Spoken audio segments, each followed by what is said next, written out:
Good morning mga guys. Sabado ngayon yan guys.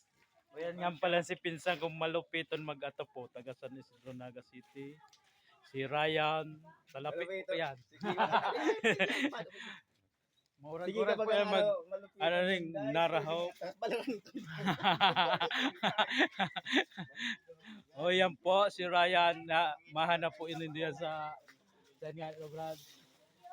Sa Uliban. Taga Uliban po yan. Oh, yan po ang moreg, hindi mag-atok-patok man sa San Isidro, Naga City. Oh. Ano niya lang po yan, libangan po yan. Nagtatagay-tagay uto po. Oh, sa mga gusto magpatok dyan sa San Isidro, moreg yan mag-anahaw. O yan o, lupito niya, nilangan po nindo yan kung paano yan mag-atok po. Araw po yan siya kaya mag-atok po. Oh.